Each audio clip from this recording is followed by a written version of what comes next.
அனைவருக்கும் வணக்கம். வாழ்க வளமுடன். நான் உங்கள் பாலசுப்ரமணி. நம்ம இன்னைக்கு பார்க்குற தலைப்பு என்ன அப்படின்னு பார்த்தோம்னா, வணிசை கரணத்தை பற்றி பார்ப்போம். உங்களுடைய ஜாதகத்தில் நீங்கள் என்ன கரணம்னு எடுத்து பாருங்க. ராசி நட்சத்திரம் தெரியும், லக்கணம் தெரியும், கர்ணம் தெரியாது. கர்ணத்தை எப்படி கண்டுபிடிக்கிறது அப்படின்னா, அதாவது கட்டத்திலே எதுவும் போட மாட்டாங்க. கட்டமாக போட்டு எழுதுறதுல ராசி கட்டத்தில் எதுவும் எழுத மாட்டாங்க. நீங்கள் என்ன கரணம் 11 கரணத்தில் என்ன கரணம் வருது அப்படின்னு பாருங்கள். ஒரு ஜாதகம் பார்க்கறதுல கரணம் அப்படிங்கிறது ஒரு ரொம்ப முக்கியத்துவம். அதை எடுத்துக்கணும். நம்ம கரணம் அப்படின்னாவே கரணம் தான் நம்மளை காக்கும்.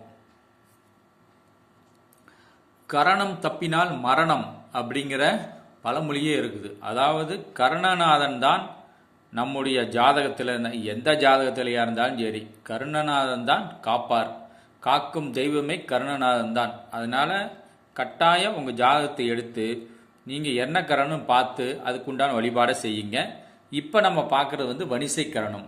வணிசை கரணம் அப்படின்னா அதுக்கு உண்டான தெய்வம் நந்தி தேவர், காளை மாடு. அதாவது எந்த ஊரில் இருக்குது அப்படின்னா அரியலூர் மாவட்டம் திருமலைப்பாடியில் உள்ள நந்தி பகவானை வணங்கி வர வேண்டும். என்னைக்கு வணங்கி வர வேண்டும் அப்படின்னா, வணிசை கரணம் வர நாளில் நந்தி தேவரை வழிபாடு செய்யலாம். நந்திக்கு நீங்கள் பிரதோஷ வழிபாடும், அதாவது பிரதோஷம் வர்ற அன்னைக்கு உங்கள் ஊரில் இருக்கிற நந்தி தேவரை வழிபாடு செய்யலாம். அதுவும் நல்ல பலன்களை கொடுக்கும். நவகிரகத்தில் பார்த்தீங்க அப்படின்னா இதனுடைய அதிபதி என்ன அப்படின்னு பார்த்தோம்னா சூரியன். சூரியன் வழிபாடும் செய்யலாம். நீங்கள் காலையில் இருந்துச்சுன்னா குளிச்சுட்டு சூரியனை கையெடுத்து கும்பிட்டு வழிபாடு செய்யுங்களே, இதுவே ஒரு பெரிய விஷயம்தான். இதுவும் வணிசைக்கிறதுக்கு பலன் உண்டு. நீங்கள் பெரிய கோயிலுக்கு போயிட்டு வர்றதுக்கும் வீட்லேயே சூரியனை கையெழுத்து கும்பிட்றதுக்கும் அதுக்கு உண்டான பலன் கிடைக்கும். டெய்லி கோயிலுக்கு போக முடியாது. வணிசைக்கரணம் வர அன்னைக்கு நந்தி பகவானை போய் கும்பிடலாம். நீங்கள் திருமலைப்பாடி போகிறீங்க அப்படின்னா அது ஏதோ வருஷத்தில் ஒரு டைம் 2 டைம் இந்த மாதிரி தான் போயிட்டு வர முடியும் வணிசைக்கரணம் வர அன்னைக்கு. அதனால் சூரியனை ஒரு செலவும் இல்லை. காலையில் எழுந்திரிச்சா குளிச்சுட்டு கிழக்கு பார்த்த மாதிரி வணங்கிட்டு கையெடுத்து கும்பிட்டு, சூரிய நாராயணா என்னை நல்லபடியாக காப்பாற்று அப்படின்னு கையெடுத்து கும்பிட்டு மூஞ்சியில் வச்சுக்குங்க, நெஞ்சிலையும் வச்சுக்குங்க கையை. இதுவே நல்ல சிறப்பான பலன்களை தரும். உங்கள் ஜாதக ரீதியாக லக்கணத்துக்கு 6, 8, 12 சூரியன் மறைந்தாலும் அந்த திசாபுத்தி நடக்கும்போது நற்பலன்களை தரல அப்படின்னாலும் நீங்கள் கர்ணநாதன் வழிபாடை பிடிச்சி நல்லா ஃபுல்லாக செய்யுங்க. அதோட பாதிப்புகளை குறைக்கலாம். எனக்கு சூப்பராக நடக்கலை அப்படின்லாம் சொல்ல முடியாது. உனக்கு டைமே சரியில்லை, அள்ளிலாம் கொடுக்காது, அதனால் வர பாதிப்பை கொடுக்கலாம். அதாவது அதனால் வர்ற பாதிப்பை குறைக்கலாம். கொடுக்கறத குறைக்கலாம். சூரியன் அப்படின்னா தகப்பன். சூரிய கிரகம் மறையும் போது 6, 8 மறையும் போது தகப்பனுக்கு பிரச்சனைகளை கொடுக்கலாம், கஷ்டத்தை கொடுக்கலாம். தகப்பனுக்கு ஆயுள் சரியில்லை அப்படின்னா ஆயுள் கூட பாதிப்பை கொடுக்கலாம்.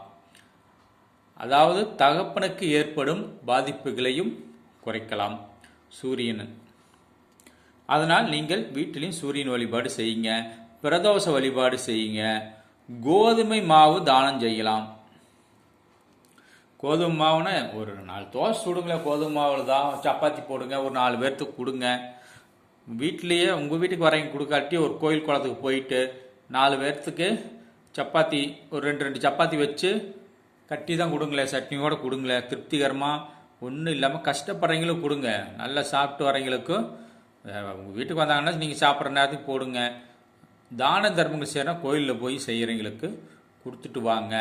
கோதுமை மாவாக தானம் செய்கிறோட சப்பாத்தி, தோசை இந்த மாதிரி சட்னி ஆட்டி ஒரு பேப்பர் 2 வச்சு கட்டி செய்யுங்க, நல்லாயிருக்கும்.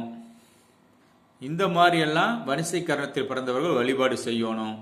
இதை செய்து பாருங்கள், கட்டாயம் உங்களுக்கு மாற்றம் தெரியும். நீங்கள் ஒரு தடவை போயிட்டு கம்முன்னு இருந்துக்கூடாது. நான் சொல்கிற வழிபாட்டை, அதாவது திருமலைப்பாடி ஒரு டைம் போயிட்டு வாங்க. உங்கள் லோக்கல்லையே பிரதோஷ வழிபாடு செய்யுங்க, ஞாயிற்றுக்கிழமை வழிபாடு செய்யுங்க. ஞாயிற்றுக்கிழமை பிரதோஷம் வரதை சிறப்பாக செய்யுங்க. கோதுமை சப்பாத்தி, கோதுமை தோசை இதெல்லாம் ஒன்றும் இல்லாத கோயிலுக்கு முன்னாடி உட்காந்து சாப்பாடு இல்லாமல் இருக்கிற அவங்களுக்கு தானம் செய்யுங்க. இதெல்லாம் செஞ்சீங்கன்னாவே உங்களுக்கு இருக்கிற பாதிப்பு குறையும். வணிசை கரணத்தில் பிறந்தவர்கள் இதை பின்பற்றுங்கள். உங்கள் வாழ்க்கை சிறப்பாக இருக்கும், மகிழ்ச்சியாக இருக்கும், வெற்றி கிடைக்கும். இதை செய்து பாருங்கள், செஞ்சு பாருங்க, தொடர்ந்து செஞ்சு பார்த்துட்டு அப்புறம் சொல்லுங்க. செய்யறதுக்கு முன்னாடி எதுவும் சொல்லாதீங்க. ஒரு தடவை செய்யறதுக்கு முன்னாடி அப்படி தொடர்ந்து செஞ்சு பாருங்க, உங்களுக்கு மாற்றம் தெரியும். வாழ்க வளமுடன். நன்றி, வணக்கம்.